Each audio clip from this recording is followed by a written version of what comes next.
শেখ হাসিনার বিচার সহ ৪ দফা দাবিতে বিভিন্ন জেলায় বিক্ষোভ মিছিল ও অবস্থান কর্মসূচি পালন করেছেন বৈষম্য বিরোধী ছাত্র আন্দোলনের শিক্ষার্থীরা। সকালে চট্টগ্রাম নিউ মার্কেট মোড়ে অবস্থান নেয় বিভিন্ন শিক্ষা প্রতিষ্ঠানের শত শত শিক্ষার্থী। এর আগে মিছিল নিয়ে এতে যোগ দেয় তারা। গণহত্যার দায়ে শেখ হাসিনার বিচার দাবি সহ ৪ দফা দাবি তুলে ধরেন শিক্ষার্থীরা। প্রিয় নম্বর সেট করে বিকাশে সেন্ড মানি করুন ফ্রি। বরিশালে ঘণ্টাব্যাপী ঢাকা বরিশাল মহাসড়ক অবরোধ করে বিক্ষোভ করেন শিক্ষার্থীরা। চাঁপাইনবাবগঞ্জের কর্মসূচিতে বক্তারা ছাত্র হত্যার ঘটনায় শেখ হাসিনার বিচার এবং আওয়ামী লীগকে নিষিদ্ধের দাবি জানান।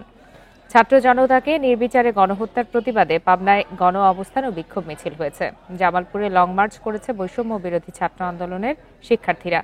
একই দাবিতে বিক্ষোভ মিছিল ও সমাবেশ অনুষ্ঠিত হয়েছে রাজশাহী, নাটোর, নওগাঁ, নড়াইল, লক্ষ্মীপুর সহ বিভিন্ন জেলায়।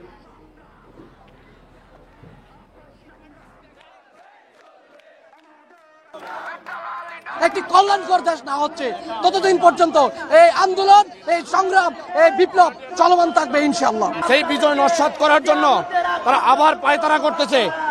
তাই আমরা আবার তাদেরকে মেসেজ দিতে চাই যে আমরা বিজয় আনতে পেরেছি, এই দশ রক্ষাও করতে পারবো। বিভিন্ন প্রশাসনের দায়িত্ব ছিল ওই শেখ হাসিনা সরকারের, স্বৈরাচার সরকারের, তাদের পদত্যাগের দাবিতে শিক্ষার্থীরা মাঠে নেমেছে।